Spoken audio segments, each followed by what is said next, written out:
सीमांचल के एक गांव में अभी हम यहां पर पहुंचे हुए हैं। काशीपुर ये गांव है, कोचेधामन विधानसभा क्षेत्र में आता है। शेरशाहबादी जो शेरशाह सूरी की जो फौज थी वो जब हिंदुस्तान आई थी तो उस वक्त जो उनके सिपह सलार थे, कुछ लोगों ने यहाँ पर अपने घर बसा लिए थे। उसी कौम से इनका ताल्लुक़ है, शेरशाहबादी कहलाते हैं। तकरीबन 36,000 शेरशाहबादी इस विधानसभा क्षेत्र में हैं। पूरा गांव ये शेरशाहबादी का है, जहां पर अभी हम काशीपुर में मौजूद हैं। लोगों से बात करेंगे, क्या कहना चाहेंगे, किस तरह के मसाइल हैं। जैसा कि अभी आपने कहा कि शेरशाहबादी की एक बड़ी तादाद है सीमांचल में, ख़ास तौर से इस गांव में भी है और 36,000 इस विधानसभा में है। तो किस तरह के मसाइल हैं? जिस तरह से आपने कहा कि लीडरशिप नहीं पैदा हो पा रही। जी, नंबर 1 वजह तो यही है कि इसमें लीडरशिप नहीं है। उसके बाद सबसे बड़ा जो प्रॉब्लम और मुद्दा है, इस कौम में पढ़े लिखे लोग बहुत ही कम है। ये कौम जो मुसलमान है, मुस्लिम में ये अक़लियत में आते हैं और इसको पिछड़ा माना जाता है। और इस कौम में पढ़े लिखे की तादाद कम है, जहालत ज़्यादा है। इस कौम के ज़राए माश जो है वो सिर्फ़ और सिर्फ खेती बाड़ी है। वो खेती बाड़ी भी वो टेक्निकल और एग्रीकल्चर जो है वो सही से नहीं कर पाते हैं, वो पुराने ज़माने के हिसाब से ही करते हैं। उसी तरह से दिन दिहाड़ी लेबर मजदूर होते हैं। इस वजह से वो अपने बच्चों को पढ़ा भी नहीं पाते हैं, जिसके तहत अगर आपके अंदर तालीम एजुकेशन नहीं होगी तो आप आगे नहीं बढ़ सकते हैं, तरक्की नहीं कर सकते हैं। खासकर आज के इस दौर में, जिस दौर में हम जी रहे हैं, टेक्नोलॉजी का दौर है। इस दौर में आपको जो है असरी उलूम, हम मदरसे से पढ़े हुए हैं, लेकिन दीनी उलूम के साथ साथ मुस्लिम के अंदर असरी उलूम यानी एजुकेशन के फील्ड में आपको आगे आना पड़ेगा। लेकिन ये शेरशाहबादी कौम के अंदर लीडरशिप ना होने की वजह से हर बार इलेक्शन के वक्त तो आता है, पार्टी लोग आते हैं, यहाँ वोट लेकर चले जाते हैं, लेकिन इसका कोई खबरगिरी करने वाला नहीं है, कोई इसकी खबर लेने वाला नहीं है। लेकिन मैं काबिल मुबारकबाद देना चाहता हूँ हमारे जो मुख्यमंत्री नीतीश कुमार जी हैं और उनके जो वर्कर लोग हैं, वो शेरशाहबादी कौम की तरफ ध्यान दिए हैं और ये बात पटना तक पहुंची है, मुझे मालूम है। मैं चाहता हूं हमारे सीएम नीतीश कुमार से कि जब भी वो सत्ता में आए तो इस कौम के लिए एक ऐसी एजुकेशन, फ्री एजुकेशन, और इस कौम को आगे बढ़ाने के लिए जो भी चाहे वो एग्रीकल्चर के फील्ड में हो जाए, चाहे मेडिकल के फील्ड में हो, साइंस के फील्ड में हो, इसी तरह जो इल्म में यानी एजुकेशन में वो इस कौम को आगे बढ़ाए, लीडरशिप पैदा करें, तभी ये कौम आगे बढ़ सकती है। और मैं एक बात आपको बोल देना चाहता हूँ कि मैं भी इसी कौम शेरशाहबादी बिरादरी से हूँ। मैं सीएम नीतीश कुमार का शुक्रिया अदा करता हूँ कि उन्होंने जो मेरी तालीम की वजह है वही है क्योंकि मैं एक सरकारी टीचर यानी मदरसे में पढ़ाने वाले एक मौलवी साहब और टीचर का मैं बेटा हूं, जो कि मैं इस साल लास्ट ईयर में हूं, जो कि मैं दीनी उलूम से जामियतुल इमाम अल बुखारी में तौहीद एजुकेशन ट्रस्ट के अंदर जो आता है उससे मैं इस बार फरागत करूंगा। और ये भी मेरा भाई है जो मेडिकल लाइन में जा रहा है, वो आज उसी का देन है, जो नीतीश कुमार ही का देन है। इसलिए कि इससे पहले जो लालू की हुकूमत थी उसमें इस तरह से बुरा हाल था कि जो मुझसे बड़े भाई हैं वो लोग पढ़ नहीं पाए। आज वो लोग काम कर रहे हैं, जो मजदूरी का काम कर रहे हैं। मैं यही कहना चाहता हूं कि हम लोग शेरशाहबादी कौम जो है बहुत पीछे हैं और इसको आगे आना चाहिए हर फील्ड में। ये नहीं कि मतलब सिर्फ एजुकेशन में ही। हमारे यहाँ जो एग्रीकल्चर का जो कॉलेज खोला गया है उसमें भी हमारे यहाँ का रिजर्वेशन सबको है, तो वहाँ पे भी पढ़ सकते हैं। इसके लिए मैं यही गुजारिश करूँगा कि सबको ही पढ़ाई में आ गया और इसके जरिए से हम लोग का इकोनॉमिकल कंडीशन सही होगा। क्या कहना चाहेंगे, जिस तरह से यहाँ पर अभी मुजाहिद साहब हैं जी, आप लोगों का ये कहना है कि तकरीबन तमाम मसाइल आपके हल हुए हैं, लेकिन कुछ आपकी मांगे हैं जिनको आप उनको हल कराना चाहते हैं अगर इस बार वो आते हैं? तो हमारा कहना ये है कि अब तक जितने भी हुकूमत आए, पार्टी आए, वादा करके चले गए, लेकिन नीतीश कुमार के बैठने के बाद ये जो शेरशाहबादी कौम है, हम तो हमारा काम है, शेरशाहबादी का काम है खेती करना और मजदूरी करना, नौकरी वोकरी नहीं है, क्योंकि एजुकेशन नहीं है तो नौकरी भी नहीं है। तो इधर ध्यान नहीं दिया है। लेकिन नीतीश कुमार जो पढ़ने के लिए मैंने जो पढ़ना चाहते हैं उसके लिए मैंने सहूलत किए हैं।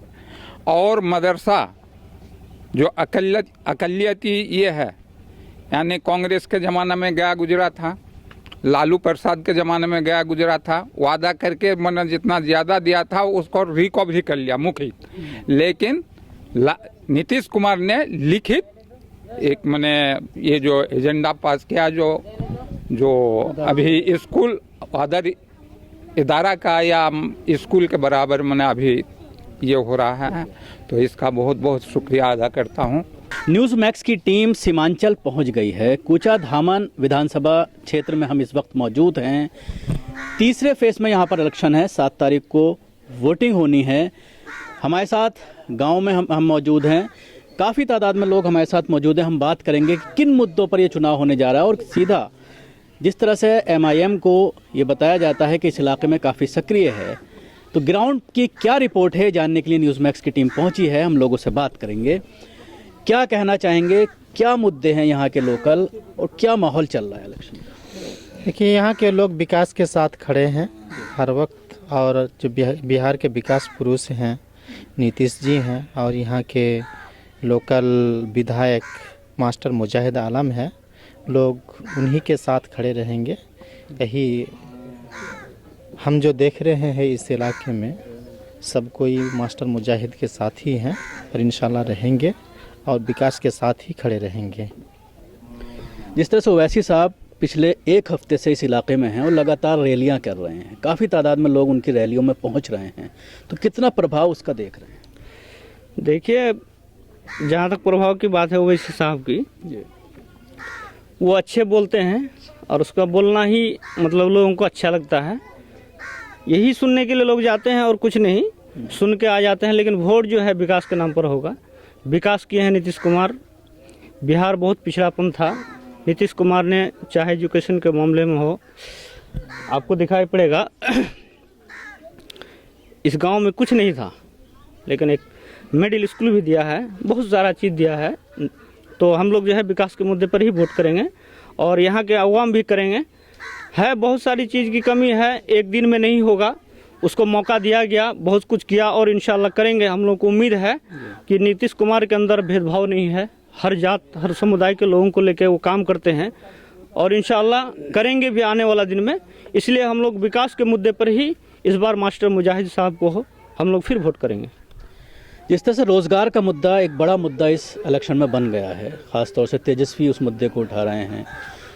उसके अलावा एजुकेशन का मामला उठाने की कोशिश की जाए तो कितना असर इन सब मुद्दों का देखने को मिल रहा है। हालांकि तेजस्वी की रैली में बहुत बड़ी तादाद पहुंच रही है और कहीं ना कहीं मीडिया भी कुछ ना कुछ उसमें दिखा रही है कि हवा उनकी बनी हुई है। देखिए, चाहे रोज़गार हो या एजुकेशन हो, ये वोट का मैं मुद्दा नहीं मानता हूँ। ये हम लोगों का आम मुद्दा है जो सिर्फ इस इलाका ही नहीं, बिहार ही नहीं, बल्कि पूरा देश ही इससे जूझ रहा है। हाँ, तो इसमें हर एक को आगे आना चाहिए। सिर्फ वोट के वक्त सिर्फ कहना कि विकास एजुकेशन, तो मैं इस बात को नहीं मानता हूँ। हाँ, ग्राउंड फील्ड पर हर एक को काम करना पड़ेगा, तभी जाकर के लोगों को रोज़गार भी मिलेगा और अच्छी तालीम भी मिलेगी।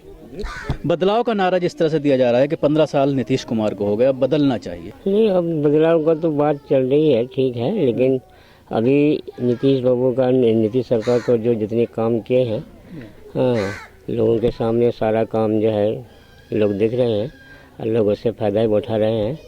और इंशाल्लाह अक्सर लोगों का रुझान है इसी तरफ कि वो नीतीश साहब को ही वोट देंगे। ये जो वोट होगा तो विकास के ऊपर ही होगा। और ये जो 15 साल से विकास दिए है नीतीश कुमार ने, बिहार को बहुत आगे किया है और विकास का नाम पर ही वोट होगा और हम लोग भी वोट देंगे। हम लोग मास्टर मुजाहिद को 2 बार दिए हैं वोट और इस बार भी देंगे। अच्छा खासा वोट से जीतेगा। उसका ऐसा पढ़ा लिखा है नहीं कोई कैंडिडेट, हाँ, बढ़िया आदमी है, हर घर पहुंचता है वो, अब विकास भी बहुत किया है। सीमांचल को कहीं ना कहीं ओवैसी का गढ़ के तौर पर पूरे हिंदुस्तान में ये कहा जाता है कि ओवैसी की पार्टी अच्छा सीमांचल में करती है, क्योंकि एक MLA भी यहाँ पर हैं और अख्तरुल ईमान ने भी यहाँ पर इलेक्शन लड़ा था लोकसभा का। तो पूरे अगर सीमांचल की बात करें तो उसको किस तरह से आप दें? नहीं, इस बार तो हार जाएगा वो। अगला पार्टी जो एक कैंडिडेट जीता हुआ था कमल होता, वो भी हार जाएगा, इस बार नहीं जीत पाएगा। क्यों ना कर रहे हैं उनको, क्या वजह है ना करने की? विकास की वजह है, विकास पर जा रहे हैं आदमी का अफवाह पर जाने से थोड़े होगा। 15 साल में जो विकास नीतीश ने दिया बिहार में, इससे पहले कोई नहीं दे पाया है। और जब 15 साल में विकास दिया तो आगे भी चल के विकास और करेगा वो। इसी पर वोट दिया जाना, खाली अफवाह बोलने से नहीं होगा। विकास पर वोट देंगे हम लोग। जिस तरह से ये कह रहे हैं कि विकास की बात, लेकिन विपक्ष ये कह रहा है कि पिछले 5 साल में नीतीश जी ने कुछ नहीं किया। जब लॉकडाउन हुआ, लोग जब बाहर से आए तो उनकी मदद नहीं की। इस तरह के आरोप विपक्ष के जरिए लगाए जा रहे हैं। नहीं तो नीतीश जी तो काम किया है, जो काम किया है ना, काम के मुताबिक हम लोग वोट दे रहे हैं। काम अच्छा किया है इसलिए उसको वोट दे रहे हैं और इंशाल्लाह देंगे उसको वोट हम लोग। आज से 5 साल पहले एक भी सड़क नहीं था हम लोग एरिया में। जब से मास्टर मुझे जीता है, चारों तरफ का सड़क इंशाल्लाह बन गया है। अब थोड़ा बहुत बाकी है तो कर ही देगा। तो ये थे गांव के लोग जो हमसे बात कर रहे थे न्यूज़ मैक्स से। ज़्यादातर लोगों का ये कहना है कि जो यहाँ के लोकल विधायक हैं मास्टर मुजाहिद साहब, उनके ज़रिए ख़ास तौर से अगर पर्टिकुलर इस गांव की बात की जाए, गांव में सड़कें बनाई गई हैं, गांव का विकास किया गया है और जो और समस्याएं हैं उनको हल करने का वादा उनके ज़रिए किया जा रहा है और नीतीश कुमार को दोबारा ये लोग वोट देने का मन बना रहे हैं। कैमरा पर्सन कौशल के साथ न्यूज़ मैक्स के लिए शकील अहमद। सभी अहम खबरों के लिए न्यूज़ MX को सब्सक्राइब करें,